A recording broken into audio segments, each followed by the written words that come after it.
नमस्कार दोस्तों, अगर आप भी अपनी हथेली का विश्लेषण करवाना चाहते हैं तो स्क्रीन पे दिए गए नंबर पर संपर्क कर सकते हैं। ये एक राइट हैंड फीमेल पाम है। सवाल थे कि शादी नहीं हो रही है और दूसरा जिस भी सेक्टर में ये काम करते हैं उसमें इनको स्कोप कम मिल रहा है और जॉब भी नहीं है।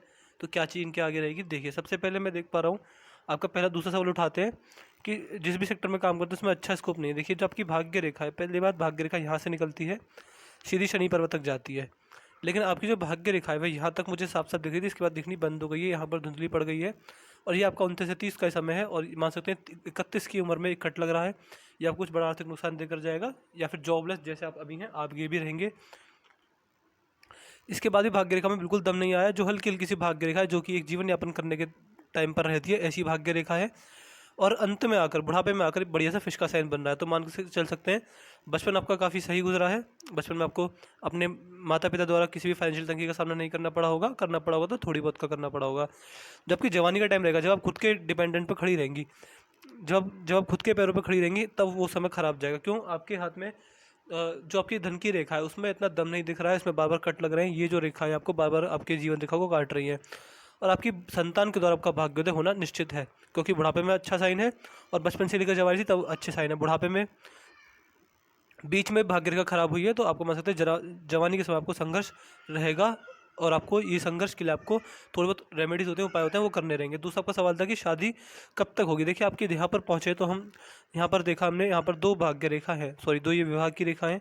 ये विवाह रेखा अगर आपके हाथ में है तो इस उम्र के, तो इस रेखा के हिसाब से अब तक आपकी शादी हो जानी चाहिए थी। लेकिन इसके ऊपर भी एक हल्की सी भाग्य रेखा है तो मान सकते हैं 10% उम्मीद है कि अब भी शादी हो जाएगी। और देखिए, जीवन रेखा पर देखेंगे तो एक लंबे वेग से आती हुई रेखा आपकी जीवन रेखा को किस प्रकार काट रही है। तो आप मान सकते हैं 31वें वर्ष के आसपास शादी के पूरे योग बन रहे हैं। लेकिन ऐसा नहीं होगा कि कोई भी कहेगा कि आओ मेरे से शादी कर लो। आपको खुद भी अपनी तरफ से पहल करनी पड़ेगी। तो आप अपनी तरफ से पहल कीजिए, कुछ भी कीजिए। आप मैट्रिमोनियल वेबसाइट पे आईडी बना सकते हैं, कुछ भी कर सकते हैं। लेकिन ऐसा नहीं होगा कि लाइफ पार्टनर खुद चल कर आएंगे, आपको भी अपनी तरफ से पहल करनी पड़ेगी। तो आप पूरी कोशिश करते रहिए, बाकी मैं जो उपाय दूंगा वो करते रहिएगा, वो आपको फ़ायदा जरूर मिलेगा। अब आते हैं आपके बाकी के एनालिसिस पर कि आगे का जीवन कैसा रहेगा, किस प्रकार रहेगा। बाकी के जो क्वेश्चन आपने पूछे नहीं पूछे उनका सवाल मैं आपको नॉर्मल एनालिसिस में देने की कोशिश करूँगा। देखिए, सबसे पहले जो आपके हाथ में शुक्र की स्थिति है, इस पर ये लॉन्ग टर्म से इन्वेस्टमेंट वाली रेखा है। तो आपको अपने जीवन में लॉन्ग टर्म इन्वेस्टमेंट करके फ़ायदा मिलेगा। लंबे समय के लिए कहीं इन्वेस्टमेंट करेंगे, पैसा फंसाएंगे, जैसे कि सोना चांदी, gold bond, stock market, property, ज़मीन जायदाद, ज्वेलरी, कहीं भी अपना पैसा लंबे समय के लिए अगर इन्वेस्ट करना चाहते हैं करिए, आपको फ़ायदा मिलेगा। इसके साथ साथ आपका जो मंगल का क्षेत्र है वही बड़ा उत्तम है। लिखा भी है तो शारीरिक क्षमता जीवन में अच्छी रहेगी। बिना खाए हुए घंटों काम कर सकते हैं, ज़्यादा काम करके थकान महसूस नहीं होगी। इसके साथ साथ आपकी स्टेमिना, एनर्जी, फिजिकल फिटनेस और मसल स्ट्रेंथ और बॉडी स्ट्रेच, सारी चीज़ें बढ़िया रहेंगी। गुस्से पर पूरा काबू रहेगा। थोड़ी बहुत आप गुस्से में अपना नुकसान कर बैठ सकते हैं, गुस्से पर काबू रखिएगा। गुस्से की समस्या ओवरऑल नहीं है, पर कुछ रेखा आड़ी रेखा है जो आपकी जीवन रेखा को काट काट कर चल रही है, तो आपको थोड़ी बहुत समस्या देंगी। लेकिन ओवरऑल गुस्से की समस्या जो है काबू में रहनी चाहिए। आपके हाथ में आपको फ़ायदा मिलेगा। यहाँ पर अगर देखेंगे, ये आपके हाथ की भारी मंगल है। भारी मंगल पर ये जब रेखा हो तो व्यक्ति को गुप्त शत्रुओं से खतरा होता है। मान के चलिए कि आप मान सकते हैं कि जो गुप्त शत्रु होंगे, जो आपसे अंदर अंदर छिड़ते होंगे, आपके गुप्त शत्रु होंगे, आपको पता नहीं होगा उनके बारे में, वो आपको नुकसान पहुंचाने की कोशिश कर सकते हैं। तो उस चीज़ से संभल के रहिएगा। और आपके हाथ में जो भारी मंगल है वो अच्छी अवस्था में है, तो मान सकते हैं जीवन में कोर्ट कचहरी के चक्कर भी अपने काम से काटने पड़ सकते हैं। ये भारी मंगल दिखाता है कि आपको अजनबी से बात करने का तरीका पता है, communication skills, pressure handling capacity, दबाव में रहकर किसी भी तरह के दबाव को सूख जाना, ये सारी चीज़ें बढ़िया रहती हैं। और व्यक्ति मान के चलिएगा कि आपको अपने जीवन में आप अपने लेवल पर संकट का सामना भी करेंगे। तो ये चीज़ आपके हाथ में मैं देख पा रहा हूँ। इसके साथ साथ जो आपके हाथ का चंद्र पर्वत है, चंद्र भी बढ़िया अवस्था में। इस प्रकार के जब चंद्र पर्वत हाथ में आए पाए जाएँ तो व्यक्ति के जीवन में, देखिए, सबसे पहला चंद्र देव जो होते हैं जल तत्व के कारक होते हैं, तो व्यक्ति को बहते पानी, गहरे पानी के पास बैठकर सुकून एवं शांति मिलती है। इसके साथ साथ ये चंद्रदेव जो होते हैं, ऐसे व्यक्ति का मन बहुत चंचल होता है, स्वभाव में शीतलता चंचलता पाई जाती है। इसके साथ साथ ये चंद्र की स्थिति अगर आपके हाथ में, तो स्त्री जाति के संबंध भी आपके बढ़िया रहेंगे। यहाँ पर आपके हाथ में जो शुक्र की स्थिति है, शुक्र पर आड़ी रेखा भी है, तो पारिवारिक समस्या आपको रह सकती हैं। और अगर आपका वैवाहिक जीवन देखा जाए तो वैवाहिक जीवन आपके हाथ में बढ़िया जाएगा। जो है फैमिली लाइफ में या फिर मैरिज लाइफ में कोई प्रॉब्लम नहीं आएगी आपको अपने जीवन में। गुरु पर्वत पर ये रेखा व्यक्ति को कंटिन्यूस ग्रोथ देती है। जब भी बुरा समय आएगा, संकट का समय आएगा, व्यक्ति का नाम खराब नहीं होता समाज में। बुरा समय आएगा तो संघर्ष में रहेगा, उसको काट लेंगे। नाम खराब होना, इज्जत खराब होना, झूठा आरोप लगना, ऐसी चीज़ें नहीं होती हैं। शनि पर ये फिश का साइन, तो बुढ़ापे में भाग्योदय तय है, या फिर संतान का लायक होना, या फिर संतान के द्वारा भाग्योदय व्यक्ति का जीवन में होना, या फिर बुढ़ापे में संतान की या फिर बुढ़ापे में संतान के द्वारा सेवा होना, ये चीज़ें होती हैं। सूर्य पर ही फिश की आकृति बन रही है। देखिए फिश की आकृति अगर बन जाए तो ये सफलता को 10 गुना बढ़ा देती है, लेकिन अब ये अंडर डेवलप है। जिस दिन ये पूरी बन जाएगी तो इस फिश के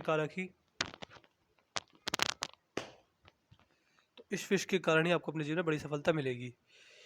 इसके साथ साथ ये जो आपकी सूर्य की रेखा है नीचे अगर 3 से 4 हिस्सों में फैल गई है, ये जब फैल जाए सूर्य रेखा तो व्यक्ति को करियर रिगार्डिंग कन्फ्यूजन रहती है। एक जगह मन नहीं लगता, बार बार करियर चेंज करने का मन करता है। जॉब करते तो ऐसा लगता है बिजनेस कर लूँ, बिजनेस करते तो ऐसा लगता है जॉब कर लूँ, ये चीज़ रहती है।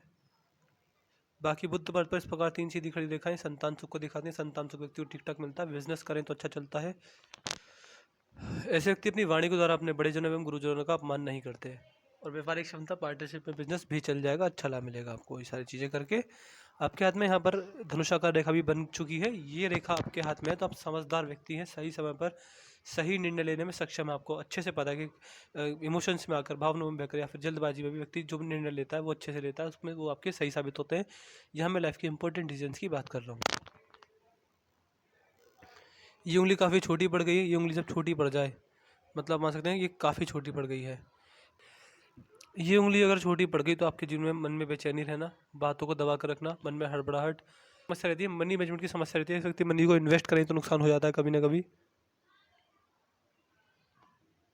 मनी का मैनेजमेंट उतने अच्छे तरीके से नहीं कर पाता जितने अच्छे तरीके से करना चाहिए, ये चीज़ रहती है। और कभी भी प्रॉपर्टी खरीदें अपने नाम से ना खरीदें, कभी भी इन्वेस्टमेंट करें अपने नाम से ना करें, आपको फ़ायदा मिलेगा। यहाँ पर आपकी जो गुरु की उंगली है काफ़ी बड़ी चली गई है। गुरु की उंगली बड़ी चली जाए आपको ईगो प्रॉब्लम देगी, व्यक्ति ईगोइस्टिक होता है, सेल्फ रेस्पेक्ट का स्टैंडर्ड बहुत हाई होता है। अगर सामने वाला ये भी कहे कि मजाक करूँ बुरा मत मानना, तब भी बात को बुरा मान जाते हैं, ये चीज़ रहती है। और ऐसे व्यक्ति जिम्मेदारी उठाने के लिए किसी भी हद तक चले जाते हैं। अगर जिम्मेदारी निभाने के लिए व्यक्ति को कुछ भी करना पड़े व्यक्ति कर देता है। कुल मिला के जिम्मेदारी बड़े साइन से उठाते हैं, और जिम्मेदारी अगर बचपन में ही मिल जाए, अपनी जिम्मेदारी अगर बचपन में अपने हाथों में आ जाए तो व्यक्ति का भाग्योदय जल्दी होता है। यहाँ पर आपकी जो हृदय रेखा गुरु तक पहुँची है। हृदय रेखा अगर गुरु तक पहुँचे तो मान के चलिएगा ये हृदय रेखा आपको बहुत समाज सेवी बनाएगी। इवन आप मान सकते हैं जितना आप समाज के लिए देंगे परमात्मा आपको दुगना करके वापस करेंगे। जितना आप भूखों को खाना खिलाएंगे, गरीब बच्चों की सहायता करेंगे, गरीब लोगों की सहायता करेंगे, आपको अच्छा लाभ मिलेगा। हृदय रेखा से एक रेखा निकल गुरु की ओर जा रही है, वाणी दोष को देती है, व्यक्ति वाणी का नुकसान कर बैठता है, भरी सभा में कुछ ऐसे शब्दों का प्रयोग करता है कि बाद में व्यक्ति को अपने ही मान सकते हैं अपने ही ऊपर व्यक्ति को बेइज्जती का सामना करना पड़ता है, ये चीज़ होती है। और अगर आपके हाथ में जो आपकी मस्तिष्क रेखा उसको देखेंगे तो मस्तिष्क रेखा बिल्कुल सीधी चली गई, तो बुढ़ापे में धार्मिक बनेंगे आप। धर्म भगवान के प्रति आस्था एवं धर्म एवं भक्ति में लीन होना, भगवान की भक्ति में अपने आप को समर्पित कर देना, ऐसी चीज़ आपके जीवन में रहेंगी। बाकी आपकी मस्तिष्क रेखा बढ़िया है तो सोचने समझने की शक्ति बढ़िया रहेगी, छोटी छोटी बातों को जल्दी याद कर पाते हैं, बड़े स्ट्रेट फॉरवर्ड रहेंगे आप जीवन में। और जीवन में किसी भी प्रकार बौद्धिक स्तर पर नुकसान, फ्रॉड, स्कैम हो जाना या फिर स्ट्रेस, परेशानी, दिक्कत, ऐसी अवस्था हाथ में नहीं है। जीवन रेखा पर कोई भी राहु रेखा नहीं है, जीवन रेखा पर कोई भी राहु रेखा ना होना भी एक राजयोग माना गया है। मैं ध्यान से देखता हूँ, मुझे लग रहा है राहु रेखा है। जी हाँ, आपके हाथ में राहु रेखा है तो आपको थोड़ी बहुत हेल्थ रिलेटेड प्रॉब्लम, समस्या जीवन में आपको रहने वाली है। बारंबार आपकी जीवन रेखा को काट रही है तो आपको बीच बीच में नुकसान, हानि के संकेत और हेल्थ में नुकसान या फिर पारिवारिक समस्या या फिर पैसे का बड़ा नुकसान, ये चीज़ होती हुई दिख जाएंगी। देखिए आपके हाथ में नेगेटिविटी तो है, काफ़ी नेगेटिविटी है, लेकिन इतनी बड़ी नेगेटिव चीज़ें नहीं है। जीवन यापन के तौर पर जो चीज़ें रहेंगी वो आपके जीवन में चल जाएंगी। और मैं आपके हाथ में क्या देख पाया, शादी थोड़ी लेट होगी लेकिन हो जाएगी। और दूसरा सवाल था कि स्कोप कैसा रहेगा। देखिए आपको संघर्ष करना पड़ेगा, जवानी के समय तो करना ही पड़ेगा, आपके अपने बलबूते पर आप सक्सेसफुल नहीं हो पाएंगे। लेकिन देखिए रेखा अगर बुरी है तो इसमें कोई दिक्कत वाली बात नहीं है, रेखा बदल जाती है, जैसे व्यक्ति के कर्म वैसे व्यक्ति की रेखा, तो रेखाओं के हिसाब से आप में आपके स्वभाव में चेंज आएगा।